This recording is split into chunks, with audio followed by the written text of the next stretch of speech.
Complete education के official YouTube channel पे आप सभी का स्वागत है। और आज दिनांक 23 जुलाई को वर्ग 9 का जीव विज्ञान का जो टेस्ट हुआ है, आज उसके हम जो ऑब्जेक्टिव क्वेश्चन है उसके ऊपर चर्चा करेंगे और हम उसके उत्तर को डिस्कस करेंगे। ठीक है, तो हम लोग शुरू करते हैं। पहला क्वेश्चन है कि कोशिका सिद्धांत का प्रतिपादन किसने किया था। इसमें चार ऑप्शन है, चारों ही बहुत ही महत्वपूर्ण है।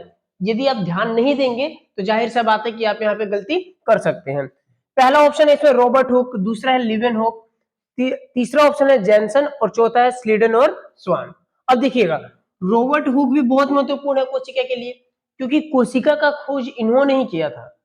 ठीक है, डिस्कवरी ऑफ सेल जो था वो रॉबर्ट हुक ने किया था। ठीक है, लिवेन हुक जो थे इन्होंने क्या किया था, इन्होंने जीवित कोशिका का खोज किया था। ठीक है, लेकिन क्या है, कोशिका का सिद्धांत जो है वो स्लाइडेन और स्वैन ने दिया था। तो इसका सही उत्तर हो जाएगा ऑप्शन डी। ठीक है, आगे बढ़ते हैं हम लोग। क्वेश्चन नंबर जो सेकंड है इसमें है वसा का संश्लेषण होता है। ठीक है, तो वसा का संश्लेषण कहां पे होता है। ऑप्शन ए है ईआर में, यानी कि एंडोप्लाज्मिक रेटिकुलम में। Option B smooth endoplasmic reticulum. Option C rough endoplasmic reticulum. और ऑप्शन जो डी है ये है लाइसोसोम। तो पहले हम देख लेते हैं कि ये सारी चीजें हैं क्या। जो एंडोप्लाज्मिक रेटिकुलम है इसी के दो भाग होते हैं। एक होता है आपका स्मूथ एंडोप्लाज्मिक रेटिकुलम और एक होता है आपका रफ एंडोप्लाज्मिक रेटिकुलम। स्मूथ यानी कि चिकना, यानी कि चिकनी अंतःप्रद्रवी जालिका, और रफ होता है खुरदरी अंतःप्रद्रवी जालिका। खुरदरी भाग खुरदरी क्यों होती है, क्योंकि क्या होता है इस भाग में राइबोसोम लगा होता है। राइबोसोम छोटे छोटे कण लगे होते हैं, जिसकी वजह से क्या होता है जो रफ एंडोप्लाज्मिक रेटिकुलम है ये क्या होता है खुरदरा हो जाता है। ठीक है, और यहां से प्रोटीन का संश्लेषण होता है। ध्यान दीजिएगा, रफ एंडोप्लाज्मिक रेटिकुलम जो है खुरदरा होता है। खुरदरा होता है क्योंकि वहां पे राइबोसोम पाया जाता है, और ये राइबोसोम जो है ये प्रोटीन का संश्लेषण करता है। ठीक है दोस्तों, जो स्मूथ एंडोप्लाज्मिक रेटिकुलम है ये क्या करता है, ये करता है आपका वसा का संश्लेषण, यानी कि फैट का सिंथेसिस करता है आपका स्मूथ एंडोप्लाज्मिक रेटिकुलम। एंड जो लाइसोसोम है, लाइसोसोम को तो कोशिका की आत्महत्या की थैली कहते हैं, ऐसा आप लोग जानते होंगे। इसमें क्या होता है, एक हाइड्रोलिटिक एंजाइम पाया जाता है। हाइड्रोलिटिक एंजाइम पाया जाता है जो क्या करता है पूरी कोशिका को नष्ट करने की क्षमता रखते हैं। कोशिका का यदि कोई भी कोशिकांग काम कर पाने की अवस्था में नहीं रहता है, उसके सक्षम नहीं रहता है, तो वो उसको नष्ट कर देता है। ठीक है, और यदि पूरी कोशिका ही अगर कार्य करने की क्षमता में नहीं रह पाती है, उस अवस्था में नहीं रह पाती है कि वो प्रॉपर कार्य कर सके, तो हाइड्रोलिटिक एंजाइम क्या करता है अपने इस ये जो लाइसोसोम है अपने इस एंजाइम हाइड्रोलिटिक एंजाइम जो है इस द्रव्य से उसको नष्ट कर देता है। अगला क्वेश्चन है निम्नलिखित में से कोशिकांगों में से किसे आत्महत्या की थैली कहते हैं। देखिए सेम क्वेश्चन आगे तो इसमें हमारा ऑप्शन आ जाएगा ए लाइसोसोम। ठीक है, इसमें ऑप्शन जो बी है ये है माइटोकॉन्ड्रिया। अब माइटोकॉन्ड्रिया को हम क्या कहते हैं, माइटोकॉन्ड्रिया को हम कहते हैं कोशिका का पावर हाउस।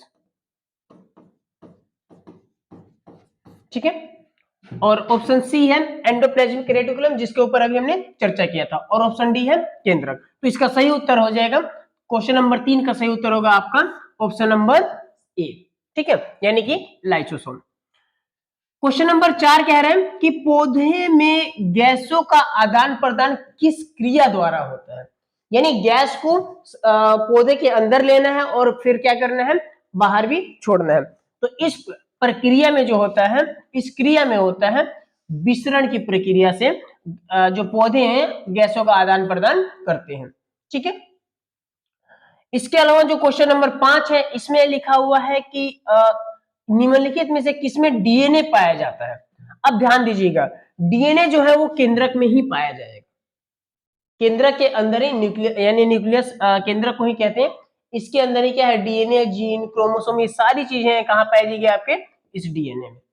ठीक है, और जो क्लोरोप्लास्ट क्या होता है, जिसमें क्लोरोफिल पिगमेंट की उपस्थिति होती है। ठीक है, इसी में पाया जाता है क्लोरोफिल। माइटोकॉन्ड्रिया यानी कोशिका का पावर हाउस, और अगला है राइबोसोम, जिसके बारे में अभी अभी चर्चा कर चुके हैं, जहां पे क्या होता है, प्रोटीन का संश्लेषण होता है। क्वेश्चन नंबर 6 कह रहा है कि रंगीन प्लास्टिड को कहते हैं, यानी कि जो प्लास्टिड रंगीन होता है उसे हम क्या कहते हैं। इसके ऊपर पहले चर्चा कर लेते हैं कि प्लास्टिड किसे कहते हैं हम लोग।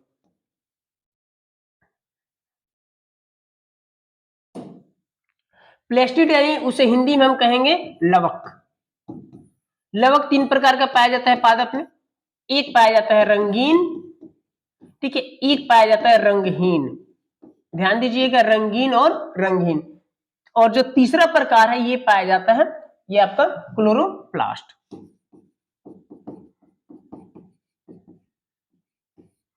जो रंगीन होता है इसे हम कहते हैं क्रोमोप्लास्ट। रंगीन को बोलते हैं क्रोमोप्लास्ट, रंगहीन को बोलते हैं ल्यूकोप्लास्ट। रंगहीन जो लवक होता है इसमें कोई भी रंग नहीं होता है, और जो रंगीन होता है इसे हम क्रोमोप्लास्ट कहते हैं, और इसी के कारण जो लवक है उसमें अलग अलग रंग होते हैं। एंड थर्ड वन है क्लोरोप्लास्ट, ठीक है, जिसमें की वजह से क्या है, पेड़ पौधे हरे होते हैं, जिनमें क्या है आपका क्लोरोफिल पाया जाता है। ठीक है दोस्तों, तो रंगीन प्लास्टिड को हम क्या कहेंगे, क्रोमोप्लास्ट। ऑप्शन नंबर बी इसका सही उत्तर हो जाएगा। क्वेश्चन नंबर 7 है, जंतु कोशिका के बाहरी घेरे को क्या कहते हैं। बहुत ही महत्वपूर्ण क्वेश्चन है दोस्तों। जंतु कोशिका जो होती है उसके हम बाहरी घेरा है उसको क्या कहते हैं। ध्यान दीजिएगा, यहाँ पे जंतु कोशिका कहा गया है, ठीक है, तो जंतु कोशिका के सबसे जो बाहरी घेरा होता है इसे हम क्या कहते हैं। ऑप्शन नंबर आ जाएगा आपका बी, कोशिका झिल्ली। यदि सेम क्वेश्चन में हल्का सा चेंज होता है, जंतु की जगह अगर हो जाता है यहाँ पे पादप कोशिका, तो पादप कोशिका में क्या होता है, कोशिका झिल्ली के बाहर एक और झिल्ली का आवरण होता है, जिसे हम क्या कहते हैं, कोशिका भित्ति। ठीक है दोस्तों, तो इसका सही उत्तर क्या हो जाएगा आपका, ऑप्शन नंबर बी, कोशिका झिल्ली। क्वेश्चन नंबर 8 है कि पौधे में फ्लोएम कार्य करता है। ध्यान दीजिएगा, फ्लोएम का पूछा गया है। इसको याद करने के मैंने आपको ट्रिक बताया था कि जब भी जाइलम और फाइलम में यदि आप कंफ्यूज हो रहे तो उसके लिए क्या करना है आपको। देखिए, जाइलम और फ्लोएम यही दो चीजें हैं। अब देखिए ध्यान दीजिएगा, जाइलम में ज और ल आ रहा है, तो ये किस चीज का परिवहन करता है, जल का। जो फ्लोएम है इसमें देखिए फ यानी फ से क्या होता है, फूड, यानी जो फ्लोएम है किस चीज का परिवहन करेगा, ये करेगा आपका भोजन का। तो ऑप्शन नंबर सी आ जाएगा, आहार का चालन करता है। ठीक है दोस्तों, बाकी जो इसका ऑप्शन है वो सभी गलत है, जैसे कि जल का जो चालन कौन करता है, जल का करेगा आपका जाइलम। आधार प्रदान करना, आधार प्रदान करना फ्लोएम का कार्य नहीं होता है। ठीक है, और प्रकाश संश्लेषण तो खैर एक अलग ही प्रक्रिया है, जिसे हम आगे वीडियोज में चर्चा कर चुके हैं। यदि आपने उसके वीडियो नहीं देखा तो देख लीजिएगा। प्रश्न नंबर 9 है कि पौधे की लंबाई किसके कारण बढ़ती है। अब देखिए, पौधे की जो लंबाई होती है ये बढ़ती है जो उसके ऊपरी सतह पे जो उत्तक पाया जाता है, जिसका नाम क्या होता है, शीर्ष विभाज्य उत्तक। शीर्ष विभाज्य उत्तक ही रिस्पॉन्सिबल होता है पौधे की लंबाई बढ़ाने के कारण। यानी आप जितने भी लंबे पेड़ देखते हैं जिनकी लंबाई बहुत अधिक है, उसमें शीर्षस्थ जो विभाज्य उत्तक है ये बहुत अधिक मात्रा में पाया जाता है। जिन पौधों में पार्श्व विभाज्य उत्तक अधिक पाया जाता है उनकी आप देखेंगे कि चौड़ाई अधिक बढ़ती है। ठीक है दोस्तों, आगे चलते हैं हम।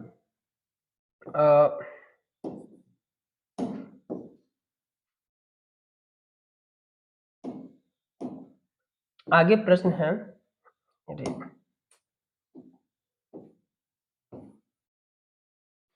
ठीक है, आगे बढ़ते हैं। क्वेश्चन नंबर 10 है, सेंट्रोसोम का कार्य क्या है। अब देखिए, सेंट्रोसोम का मुख्य जो कार्य होता है ये होता है कोशिका विभाजन में सहायता करना। जो सेंट्रोसोम है ये क्या करते हैं, कोशिका विभाजन के लिए रिस्पॉन्सिबल होता है। जिन कोशिकाओं में सेंट्रोसोम नहीं पाया जाता है उसमें क्या है, कोशिका विभाजन नहीं हो पाता है। ठीक है, जैसे कि हमारे मानव शरीर में क्या है, तंत्रिका कोशिका के अंदर जो है सेंट्रोसोम नहीं पाया जाता है, जिसके कारण क्या होता है, यदि हमारा कोई नर्व सेल यानी कोई तंत्रिका कोशिका डैमेज हो जाती है तो उसे क्या है, वो उसे ठीक होने में बहुत लंबा समय लग जाता है। जिसके कारण क्या होता है, यदि आप कोई मानसिक रोगी को देखते होंगे तो उनकी काफी लंबे समय तक दवाइयां चलती है। रीजन यही है क्योंकि उनमें क्या है, सेंट्रोसोम नहीं पाया जाता है। सेंट्रोसोम ना पाए जाने के कारण जो भी कोशिका या उत्तक क्षतिग्रस्त हो जाता है वो लंबे समय तक वैसे का वैसे ही रहता है। ठीक है। एंड अगला क्वेश्चन है क्वेश्चन नंबर 11, केंद्रक में पाए जाने वाले गाढ़े द्रव्य को क्या कहते हैं? नाम से ही क्लियर है, केंद्रक, और इसमें क्या पाया जा रहा है? द्रव्य। इसका नाम क्या हो जाएगा? केंद्रक द्रव्य। आपने बिल्कुल भी कंफ्यूज नहीं होना है। ठीक है। क्वेश्चन नंबर 12 है कि कोशिका की खोज कब हुई थी? कोशिका की खोज किसने किया था? पहले क्वेश्चन में हमने चर्चा किया था इसके बारे में। हुई कब थी? सन 1665 ईस्वी में। किसने किया था? रॉबर्ट हुक ने। क्वेश्चन नंबर 13 है कि जीव द्रव्य की खोज किसने किया था? बहुत ही इंपॉर्टेंट क्वेश्चन है। इसका जो उत्तर रहेगा वो है पुरकिंजे। इन्होंने किया था 1839 ईस्वी में। 1839 ईस्वी में पुरकिंजे नामक वैज्ञानिक ने जीव द्रव्य का खोज किया था। ठीक है। बाकी रॉबर्ट हुक किसके लिए फेमस है? इन्होंने कोशिका का खोज किया था। रॉबर्ट ब्राउन केंद्रक का खोज किया था। एंड जो स्वान है इन्होंने क्या किया था? सिद्धांत दिया था, कोशिका सिद्धांत। ठीक है। स्लाइडर ने दिया था पादप के लिए कोशिका सिद्धांत, और जो स्वैन है इन्होंने दिया था जंतु के लिए। तो आपने ये बाकी टॉपिक्स भी, बाकी पॉइंट्स भी याद रखने हैं। क्वेश्चन नंबर 14 है अस्थि है। अस्थि मतलब क्या है? अब देखेंगे आपके शरीर में अस्थि यानी कि हड्डी है, पूरे शरीर को जोड़े रखने का कार्य करती है। आप अपने मस्तक से लेके अपनी यदि पैर तक देखेंगे तो सिर्फ हड्डियां ही है जो आपको जोड़ के रखने का कार्य कर रही है। ठीक है। तो जो अस्थि है इसको हम संयोजी उत्तक कहते हैं।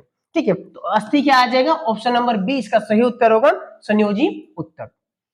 क्वेश्चन नंबर 15 है कि मृदु उत्तक एक प्रकार का क्या है? इसका जो सही उत्तर हो जाएगा वो है सरल उत्तक। मृदु उत्तक जो क्या है? एक सरल उत्तक है। तो दोस्तों अभी आप लोगों ने देखा कि जो आज 23 जुलाई 2023 को जो वर्ग 9 का जीव विज्ञान का जो टेस्ट हुआ है, इसके सभी हमने ऑब्जेक्टिव क्वेश्चंस को यहाँ पे डिस्कस कर लिया है। इसकी अगली वीडियो में हम लोग इसके जो दीर्घ उत्तरीय प्रश्न है और लघु उत्तरीय प्रश्न है उसके ऊपर हम लोग चर्चा करेंगे। तब तक के लिए हमारे चैनल के साथ बने रहिए। एक बार हमसे जुड़कर देखिए। हम ये वादे के साथ कहते हैं, यकीन के साथ कहते हैं कि आपको मुड़कर देखना नहीं पड़ेगा। धन्यवाद।